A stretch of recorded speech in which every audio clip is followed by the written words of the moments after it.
Ready to collapse time, crush limitations, and turn potential into reality? This is a journey through real lessons from those who've walked the path before you. Welcome to Layers of Leadership, hosted by Dr. Marion Jr. Welcome to Layers of Leadership podcast. My name is Dr. Michael Marion, and I have the honor and pleasure to have a friend, a brother here with me, Dr. Angelo Williams. Man, it's good to see you. Bro, it's good to see you too. Chief Deputy of First Five, California. Indeed. Now, are you originally from Sacramento? I'm actually from South Central. I'm from LA. I didn't think I knew that. Yeah, but I've been here so long. I'm basically from Sacramento. Maybe that's it. Yeah. You got your bachelor's from Davis in sociology and Africana studies. Yes. You also have your master's in education from Sac State. Yes. Doctorate degree from Sac State in education. And then also you spent some time studying in Ghana, which we're going to definitely dive into that. About that. Yes, sir. You both spent time on the Senate and the Assembly. Brother, we met in Los Rios. Yes. You were transitioning as I come in. Yeah. You were going over to Kellogg. Yes. And then now you have a outstanding podcast called This Is How Dads Do It. Man. Brother, I'm so proud of you and seeing all the great work that you've done and continue to do. I will say this, and I've never said this publicly before. Yes, I have about 5 people that I said, hey, if I ever opened an institution of education or started kind of a think tank, yes, you would be one of those brothers within that 5. Come on and do it. Talk about a deep thinker. Thank you, man. brother. I just appreciate you. So welcome to Layers of Leadership Thank podcast. you, brother. Man. I appreciate that. Absolutely. Man, so catch me up. How's your son doing? How's your wife doing? How's everybody doing, man? Everybody's good, man. So I got to go back to how we met. Okay. So, of course, we know we have a now doctor, Celia Esposito Noy, in Absolutely. common. Just a masterful mentor. Oh, my goodness. I mean, just when I was doing my graduate work at Sac State, I mean, she was just literally the best person to work with. Oh, she my literally goodness. turned the campus over to me for study and all the rest. So anyway, we're having a conversation, and she's like geeked out just about, you have no idea who we're going to bring in. Then I talked to, who did I talk to? I talked to Coop. Kenneth Cooper. Yeah, Kenneth Cooper. my guy. And I'm telling you, the beauty of actually, of course, going to Kellogg and leaving was recognized. I didn't even know you, but I knew you by reputation before I even ever met you. So this is just an amazing opportunity, and I really appreciate you bringing me on because your podcast is fantastic. As I was mentioning to you before, I teach education leadership at Sac State, and we use your conversations as curriculum. Brother, I appreciate that. Yeah. But the wife is fine. Jocelyn is doing really good. She's a grief recovery counselor. Okay. She's such a kind and loving person. Clearly, I married up. We married up. Indeed. We married up. Indeed. And Jonathan's doing great. He's 4 going on 50. He's precocious and he's obsessed with numbers and painting and coloring. Imagine how that. it is. I do. Right? I'm in it. Right? You marvel at your children, just watching 100%. them, right? Just develop and grow. It's the best experience in the world. Man, taking us back a little bit. Yeah. I'm thinking, first of all, condolences. I know your father passed away. Thank you, brother. I appreciate it. And I know he was a huge part of your leadership your leadership journey. Let's talk about that a little bit. Oh, yeah. Thank you for mentioning that. Ezekwe Ayo, this brother, he passed 75. 75. Lived a good life, a powerful life in terms of his dedication to the community, to service, to education. But because he was a teacher, he was a professor, right? Yeah. He's a teacher at Del Paso Heights Unified School District for 30 years. 30 years. Right? I mean, he had so many, he's such a great leader. And this is one thing that I learned from Dr. Jeannie Cowan over at Sac State. Okay. She told me once, leadership is something that you're selected for. For the most part, this is what she was saying. Proclaiming you're a leader or saying you're a leader, that's good. But when people recognize what you're doing, so he was recognized just from the beginning of his career. He was always an Afrocentrist. He was always interested in our culture and our people, and he brought it into the classroom. Yes. Even when Del Paso Heights, the demographics changed, right? There are more Southeast Asians than African Americans. He still taught Black history. And the parents Love it. right? The parents would come in and they'd be like, yeah, teach it. I love it. My That's kids cool. don't know it, but now they do. Yes. So yeah, big loss. But he established a certain level of expectation. He was an old school dude. And that level of expectation kind of propels the discipline, right? The inquiry, and then also service. That's really what I got for him very early on. Every weekend we'd be out doing something. I love it. Do you know what I mean? In Absolutely. the community is where we met Dr. Lee at the Observer for the first time. And let me tell you this, the thing about him is that he was so deeply relational, which is such a big part of leadership. People that I met when I was a kid now are, a solid group of individuals that are, really good friends. So when he brought me to the Observer to meet Dr. Lee, I met Larry Lee. There it is. Who's now the current publisher. Yep. So leadership can affect multiple generations. Yes. Particularly if it's relational, Which is huge. And I think you do that very well as well. I try, brother. So tell me, how did you end up coming from LA to Sacramento? Was it for school? Was that the reason you were here, or? Partially. So mom and dad separated, and mom lived in LA and dad moved to Sacramento. I joke sometimes, like, where in my childhood, where did I live? I really lived on the 5 freeway, right? Just going back and forth. We spend summers with mom. We spend, the whole, school semester with dad. Okay. So I've always been in Sacramento. Okay. But yeah, graduated from Crenshaw High, and my dad went to Davis, so there was just no question of where I was going. Davis, interestingly enough, it is a PWI, but it's actually an HBCU. I got to hear this one. Right? What I mean by that is so there's this one woman, she's passed, God rest her soul, Leslie Campbell, right? So she was an administrator at UC Davis. She actually let my dad into college. Wow. And then turn around 30 years later, she let me into college. That's right? incredible. So it was her and Yvonne Marsh and Mike Webb and, oh my God, Donald Moore. It was just Kofi Kondwani. It was just a whole group of folks, including Francisco. Get out of here. Yes. Good old Francisco was one of my earliest mentors. I still have a card that he wrote, right? Get out of here, really? He's just inspirational.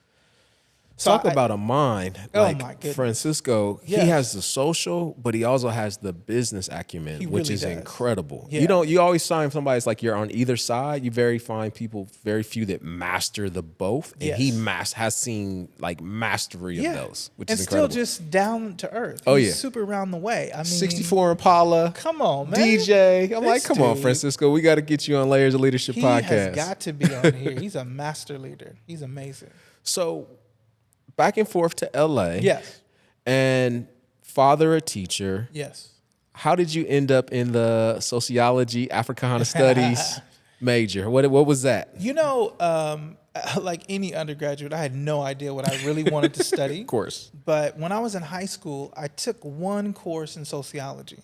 Okay. And it blew my mind. Okay. Right? All the theories are interesting, but the one that kind of continues to hold me today is this idea of the social construction of social reality. Yes. Right? Just the basic idea that we actually do have leverage into how things turn out. Mm-hmm. And there's, whole pillars of the theory and all the rest of that. But what got me, in like 10th grade was, what do you mean we can actually change the world? We can actually move things along? Mm-hmm. And then African American studies was just a natural, right? Yeah. I was born into a Black nationalist household. Mm-hmm. And so first and foremost, we knew our history, right? Yep. And, the task of knowing history is one thing, but then it's applying it. Yes. Like, what do you do with the things that, it is great that we are kings and queens.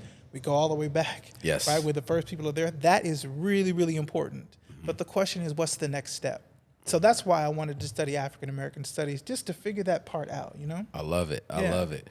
So I understand also at some point in time you were a staff writer at the Observer. I was. How did that come about? Oh my God. Well, my dad. I know you said you knew Dr. Larry Lee. So I think I was. So this is actually how so a lot of my career is in politics, but it actually started with Dr. Lee.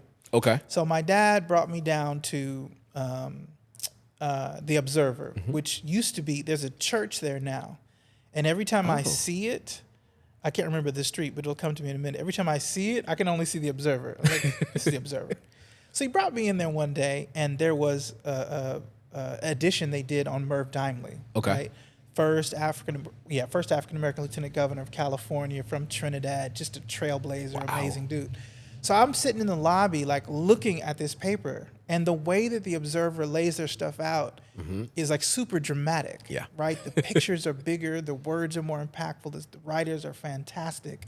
So that really, at that point, probably around 13 or 14, I was like, yeah, I'm going to work at the Observer. That's cool. Right. It was That like a is lifelong so cool. passion. You know. Yep. Yeah. That's neat. And so that transition into politics. Yes. You know, we spent some time in the education space together, Indeed. and then we crossed paths again when you were at the California Yes. Student Aid Council Yes. or Commission. Yes. But how did you get involved with the Senate and the Assembly? Like, what was that trend? How did that even come about? So it was really, honestly, I have to be totally real with you. It's an outgrowth from, my activist dad. Okay. And then my mentors like Dr. Lee. Okay. Right. And my friendship, somebody like Larry Lee. It's also the reason why I studied African American studies. Okay, your history, now what do you do about it? There we go. So my first internship was with Juanita Millender McDonald, a great leader.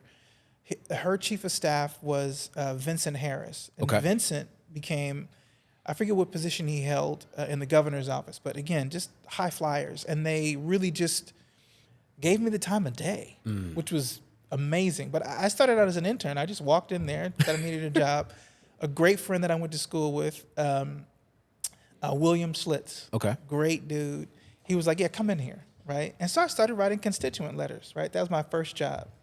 So you had to respond to the letters, put in details and information.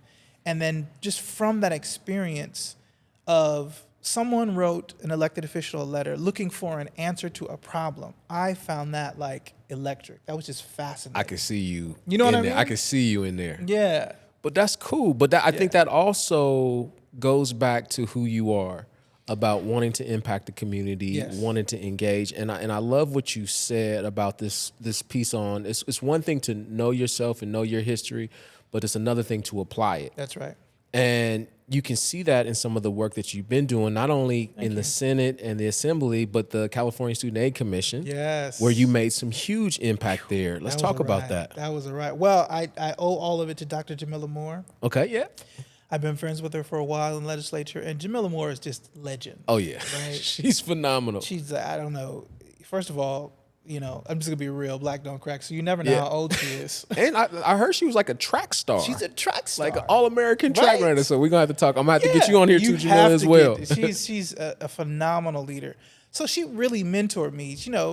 We were friends, but Sure. she absolutely mentored me. And then this position came open, and she said, Angelo, this was actually when I was at the chancellor's office. She said, come on board. So we established that. By the time I got to the Student Aid Commission, she was there, right? As a commissioner. Yeah. And you know this, when you have some history with someone, you just, you get that look like, no, we're about to get some things done. Yeah. I also owe a lot of it to Diana Fuentes-Michelle and Ed Emerson. Just Yes, again, some amazing good people. leaders, and Despina Emerson, just an amazing crew. And I have to be really frank with you that they were so instrumental, not only in the middle class scholarship, but also making sure that the Cal Grant, right, both A and B, Yes. it continued. Like the decisions that Diana Fuentes-Michelle made, and also her just principled focus, like this is for good, for public good. So she stood in the gap, right, when there were all kinds of things going on. You know what I mean? She's an amazing leader. But the time that we were there, the biggest thing that I feel like we did is we held the line on financial aid. Yeah. Right? And we can see it now why that's so important when we've got, the current administration really not necessarily, I'm going to try to be very charitable, not fully understanding what financial aid can do for a student. It can change a person's life, not just because of the money. Absolutely. Right? But because of the asset that they now have, that lasts a lifetime. No question about that. So sir. obviously we both share a background in education. Yes, sir. And can probably talk all day about that. Yeah. So catch me up on kind of what's going on right now with the Yeah. First Five. This episode is brought to you by Systems to Solutions. Think smarter, work better. Welcome to Systems to Solutions. Absolutely. So about a year ago, we produced a podcast, and actually, Love it. because so First Five was created by Prop 10, 1998, Okay. tobacco tax money. It's actually a miracle that the voters of California, after doubling down on Prop 98, giving 40% of the budget to education, decided 10 years later, okay, let's do it again, Yeah. right? But let's focus on 0 to 5. So the amazing work of First Five is really geared towards how do we help children and families, and particularly families, create the best possible environment, the strongest start for children. And one of the ways that we're trying to do that is really get at dads, right? Yeah. And not in that deficit frame, like, hey, dad, get off the bench. Most dads are already off the bench in some way, right? No question. So we're trying to meet them where they are. And the consequential thing that we have to share is actually the work of Dr. Nadine Burke-Harris. So she did this powerful work in her book called The Deepest Well around toxic stress response. Oh my goodness. Right? That was the ACE test? The ACEs test. The ACEs test. There Have we you go. taken that test before? I don't think I've ever. I've taken that test. Have you? Okay. Yes. I'll take it. Yes. I'll take it. Take it, because we could do a whole conversation just on Let's that. do it. Yeah. Because a lot of people think that if something's happened in your life, that really does dictate, Yeah. right? But what ACEs and toxic stress response says, it doesn't. It just provides an opportunity to mitigate for the harm. Okay. By talking to dads about ACEs and toxic stress, really what we're saying to dads is that you can be a buffer against this. And the main reason why you should be a buffer against it is because toxic stress, if left without mitigation, it doesn't just cause academic harm, it causes harm, health harm, Yes. right? Shortened lifespan. And I'm just gonna be real with you, particularly for African-American men, 100%. right? Learning and understanding, you know what? There's some things that we can do. We can get busy. Yeah. Nah. So you've been there for how long now? 2 years and some change. 2 years and some change. Yeah. And then the podcast has birthed out of that. Exactly. Tell me a little bit more about that. How's it going? Well, it was. So a lot of credit goes to our executive director, Jackie Wong. Again, another phenomenal leader on the school board, doing so many things in the community. This Stronger Starts thing had already started before I showed up. Oh, okay. But one of the reasons why I came over is literally she just pitched me on the idea. She said, Angelo, what do you think about a fatherhood initiative? Literally, I just had my son. I was like, my life is a fatherhood initiative, right? And what's beautiful about the podcast is that we were trying to get closer, right, to ethnic media in particular. Okay. So actually, the Sacramento Observer, they're the ones that actually produced the podcast. I didn't know we that. went to their studios, and we just had these engaging conversations with Nadine Burke-Harris, with this guy named Kevin Brahman, who's at Alameda. He runs the Alameda Father Corps. Okay. And then Andrew Monteo, he runs the Orange County Fatherhood Program. Okay. And I love that juxtaposition, because when you say Orange County and Alameda in the same sentence, people are thinking there's nothing in common, but there is, right? And it really is this fundamental message. Let's get dads' backs wherever they are. Please. Help them with the brain science, and then cultivate the relationship. One thing to mention, the greatest thing that Alameda does, and Orange County does it too, but Alameda does this thing called dad discussions. Okay. Well, they literally just put guys together. Some guys are not dads yet. Some guys are grandfathers. Some guys have newborns, and they just sit and talk. Need it. And just needed. It's just that level of who can I talk to as a dad? Who will understand me as a dad in the same position? So the podcast really is just oriented towards, first of all, the First Five universe of dads' fatherhood programs. Is roughly around 9 or 10. And then we're also trying to get to the larger audience of all dads, right? Let's have this conversation. Let's provide the information. Let's get busy doing the work. I love it. Yeah. Who do you talk to as a dad? Man. One of the guys I talked to, I went to college with, is Guy Allison. Okay. So Guy's in NELP. And man, he's a powerful father. Okay. what I love about him, I've known him again for almost 35 years, is that he's like the calmest person that I've ever just been associated with. Okay. His level of, I can listen to this without reacting. Yeah. I can understand it and then articulate, right, in a way that shows feeling and emotion and all the rest. He's one of the guys I talk to. I talked to this guy named Mark Fabianar. Mark's from Sacramento. Okay. He actually has this group out in Sebastopol called Ilali. It's an amazing organization. He's also another powerful leader you should probably interview. He's amazing. Okay. But again, his way of being, right? I just have to be real with you. I look for people better than myself. As we should. You know what I mean? As we should. I look at people and say, look, and I try to do this because it's important for me personally, but it's important to model. For men, it's hard sometimes to say, I don't know. Yeah. Right? Yeah. But that's the first step. I don't know. Yeah. And then talk to somebody that does know. Or talk to somebody that doesn't know. Maybe you can figure it out together. Yes. But those are a bunch of the dads that I talk to. No, I'll tell you, it has its days. Doesn't it? It has its days. As, a father of 2 boys. Man. And then raising them in a climate, in an environment, in a lifestyle that looked very different than the way I was raised. Right. As an inner city kid. Yes. Things look very different. They have the snack cabinets and they can go get their snacks and go get some stuff to drink, and they don't have to worry about all those things looked a little bit different when I was coming up. I got to ask you though. Go for it. How do you deal with that? Because that is a big topic. Sure. You know what I mean? It's interesting. You talked about service and how your dad was heavily involved with having you involved in service. My mom was my mom and my grandmother, we're big service family. Yeah. So that's one of the things that I very intentionally do service in our community, do service in different communities to understand like, hey, what you have is most people would love to have. Right. Yeah. But also that space and understanding and having humility. And understanding the service above self, being able to give back. So for me, it's very intentional, but I also make sure they are embedded in the neighborhood. That's right. They're playing sports in South Sac, and they're doing things, running track over here in this area or playing football in this area.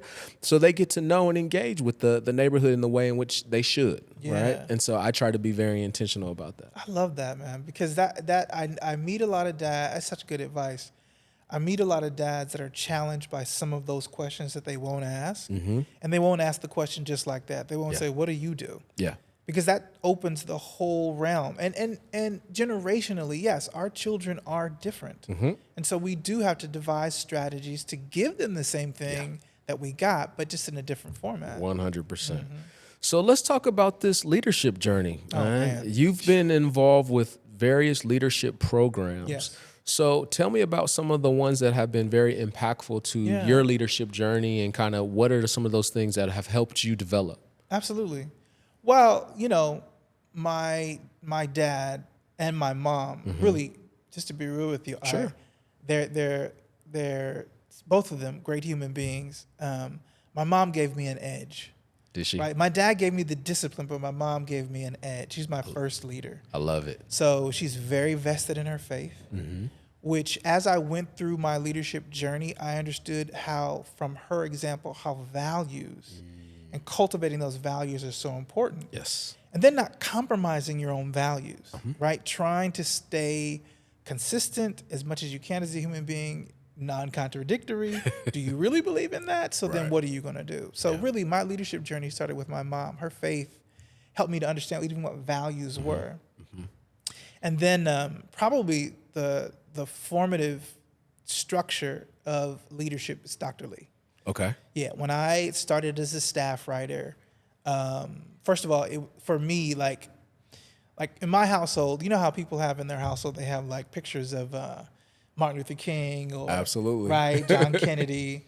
We had 2 sets of pictures. One set of pictures were superintendents, black superintendents. Really? Right. So Charlie Knight and Rex Fortune. Right. Okay. So this is actually Rex Fortune was my fraternity brother. Man, this guy. I mean, second only to my dad. He is so impactful. You can see through the legacy that continues with Dr. Margaret Fortune, right? And so on that one side. And then the other side, like our house would be stacked with observers. So the thing that my dad did for me is he showed me leaders that were active. And so that when I met Dr. Lee, of course I was starry-eyed and I was like, man, this is Dr. Lee. Yep. But Dr. Lee was just direct. Yeah. Right? And that actually primed me for something like NELP. Okay. Right? Because by the time I got to NELP, my mom had helped me with this value structure. I could see people that I could emulate, right? And then I had an opportunity to do a deep dive, right? So Donnie, an amazing leader, patient, kind, also very direct, right? Very direct. Opinionated, and all that. And what you learn from someone like her is you can't speak your mind. Yeah. And even when you speak your mind and people don't like it, the conversation can continue if you're talking with the right leader. Absolutely. So NELP was amazing because, like, our class, class 6 was really like, it was like a graduate school. Yeah, I had a good class. Right? B.J. Snowden, Robin Rose, right?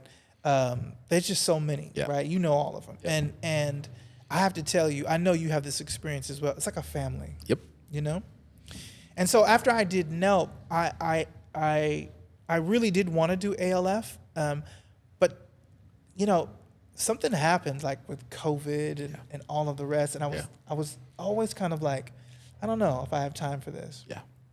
And Bonnie was fantastic. Yeah, Bonnie's good. Bonnie was kind of like, yeah, sure. Yeah. You can do that. That's what you want to do. I understand. And then I have to shout you out because I just gonna be real with you. And you know this because I think I've told this to you. So I got into ALF. I was super geeked out about it, but I was dialing it in. I was just showing up. One day you leaned over and you said, Angelo, I'm going to need you to give me some more, And that's all you said. And you and Rangane and my class, I mean, so many just amazing people in my class, just provided not only that support when my dad passed, but served as, to me, that you never finish with leadership. Yeah. But when you go through something like ALF, you feel more responsible for your community. Yeah. And that really, both coupling, Nehemiah and ALF, really changed my life. Absolutely. I appreciate that. Yeah. And I'll say you were absolutely like the conscious of that class. Thank you. And as you said, you went through a very difficult time, and the group and the class surrounded you in the container and loved on you like it should. It really did. So that was a beautiful thing to see. It was. So now, as you are in it right now, you're teaching, you're doing a bunch of cool stuff. When you look at the future of leadership in your space, what do you think is missing? This is really interesting. That question is really interesting. So I'm teaching this class in African American Studies, and it's African American Studies 80 Black Politics. Okay. 80. Get out of here. Okay. I Yeah. might need to take that class. Come on. Monday, Wednesday, 6 to 8, right? All my teaching happens after 5. And when I first approached the class, I was like, okay, cool. I'm just going to do some theory, and then I'm going to do some modern politics. Then I read this book. So this is a book called Last Scene. Last Scene. By Judith Geisman. I haven't seen it. Okay. Yeah. So the book is about formerly enslaved African Americans looking for their loved ones after slavery. Oof. So the story is about, the part of the story is about this woman named Hagiar Outlaw. Okay. And she puts an ad in a newspaper because she's looking for her kids. Okay. She's never not going to look for her kids. So she puts it in the kind of mainstream paper in New York, The World, and they tell a story, but it's kind of like a victim story. Okay. Right? And she doesn't like it, right? She's kind of like, that's not what I'm saying. I'm just looking for my kids. I'm going to name names. Let's go. And over the course of the time that she's looking for her children, what I've come to understand and what is missing in terms of leadership is love. Okay. Love is the only thing that actually propels someone to look for their lost child over 30 years. Oof. To look for their lost child and then go to African American newspapers and put the ad in. And when they put the ad in the black papers, they told the whole thing. Okay. Here's the person that owned them. This is the last person that they were. These were the names, all of that. Then the church doubled down. The church would read the newspaper at the pulpit, right? And of course, by this time, there's 20, 30, 50 ads, and they just kept reading them, right, until people found them. To me, that is the heart of what black politics is. It is the NAACP. It is, name your organization, right? All of that. That's true. But that's the product, right? The purpose and the process. The purpose is love. Yeah. And to me, 100%. that's the biggest thing missing. I'm not saying that people don't have love for one another. I'm not saying that. I'm just saying love makes you do really, really important things. It stretches you beyond what you think you can do. Yeah. And so the way that I teach the class, I'm trying to focus the students on. So in the way I announce it in the class, this is an intervention into black politics. Okay. We have to rekindle that notion of black love in order for people to understand we're up against interesting odds, and we're going to have to love one another deeply because the sacrifices that we need to make to survive are just at that level. That applies for Sacramento. Sacramento is a haven for leaders. Yes. Absolutely. Right? And a haven for leaders that show affection and love for one another. So we're already in the engine. It's just amplifying it for the times. And how do we do that? How do we amplify it? You know, so I just had a coffee with Gita. She's over at Davis. That's right. She's over at Davis, and we're having this great conversation. We're over at Old Soul in Oak Park, and then this guy walks in. Is amazing fitness instructor, right? Will. So Will walks in, and we just start talking, and the way that, again, I can say this because she's family to me. The way that Gita operates, right, is that she may not even know you, but she knows you know this person. And he was looking for, I need to find a gym in Oak Park because that's something that's missing in Oak Park. Let's put a gym here. Her eyes light up. She thinks, yes, that's exactly what we should do. She tells her, or she tells him like 3 or 4 things, gives him a couple of leads around how to do it. I think that's how we do it. Yeah. I think deepening our relationships, expanding our network, our amazing network. Our network, at the end of the day, as leaders, and this includes Leadership California and all the other groups, I mean, there's nothing that we can't do or no one that we don't know. It's actually the people outside of the network that need us the most. Yeah. So making introductions to people, right? And it doesn't have to be like, well, this person has this position or job. This person's from around the way. Yep. Let's listen to them. Let's go have some coffee at Old Soul and talk, right? Yeah. How can we be of service to you? I think that's how we do it.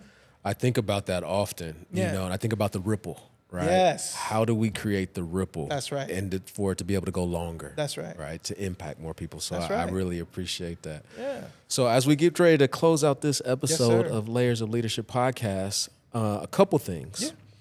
Books, podcasts, anything that has been influential to you in your leadership journey. Absolutely. And then also how folks can find you, how they can reach you, how they can find the podcast. Absolutely. Podcast is on Apple Music. So we are right there in your phone. We're on Spotify. Yes. Right, we're a couple of places. And, anyone can find me on LinkedIn. I'm happy to help in any way that I can with any project, right, in the community. I'm going to tell you there are 3 books that I've read, 4 books that I've read over and over again, maybe for the last 20 years. Okay. As a Man Thinketh. Okay. Yep. Powerful, simple, poetic Powerful text, book. right? Every time you open it up, it's firing on you. Yep. Like, hey, get it together. Yep. Get your thoughts together. Come on, man. And there's another book. Called How to Be an Adult. I think I read that one. Yeah. Okay. The author's name is Rico. Okay. Right? And the thing is, no matter where you are in your adulting journey, I often make sure that undergraduates know the book exists. Okay. It says something extremely important. The first or couple of lines says, the difference between a child and an adult is a child asks for what they want. And even at this adulting level, sometimes it takes a lot of courage to ask for what you want, even to yourself, right? When you're questioning your career, when you're questioning what kind of leader do I want to be? Sometimes it's performative without the question, what do you really want? Right? You can only satisfy yourself first. Great question. Right? Yes. Can't pour from an empty cup. Nope. Then the last two books, or maybe the last book, this is a really impactful, well, the last two books. There's an impactful book called Necessary Losses by Judith Vorst. Now, Judith Vorst is a psychiatrist, and she helps us to understand, before we even have the terms related to ACEs and toxic stress, that what happens to us 0 to 5 is fundamental. But it's not a diagnosis, right? It's not a death sentence. Yeah. It's actually a way to mitigate for things that you see. Yeah. That book couples with the last book, The Deepest Well, by Nadine Burke Harris. Now that is just a tour de force, right? She's got that book, and then she's got a workbook. I listen to her, on Audible. I listen to her book almost every week, like on a Friday night or Saturday morning for the kid wakes up. Because what it does is that it helps me as a dad and a husband and a father to tune myself up, right? What are you doing on a continual basis to ensure that you're trying to create the best possible environment for your family, for your community, and for the world? I love that. Yes, sir. If you could leave one message to your son, what would you say? That's a good one. That's a good one. Well, man, I would want him to know that I love him dearly. And what I love about this guy is that, children are often a genetic expression of your whole family line. Yeah. So when I look in his face, and he doesn't know these people have passed, right? His name is Jonathan Wiley Williams. And so he's named after his great-grandfather, Wiley Newton. So I can see it because, that's my grandfather. Sure. I can see it, but he can't see it. So I would want to tell him, I'm going to leave him a bunch of stuff, right, that he'll be able to see and research and look.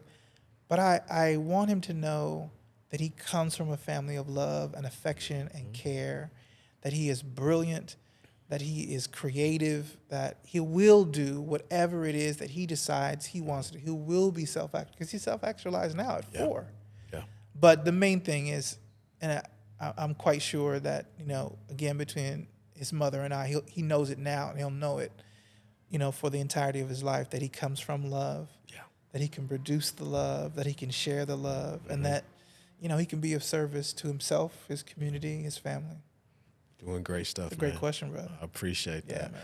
Well, that's a wrap on this episode of Layers of Leadership Podcast. It's always good to see you, brother. A great pleasure. Thank you, brother, for the opportunity.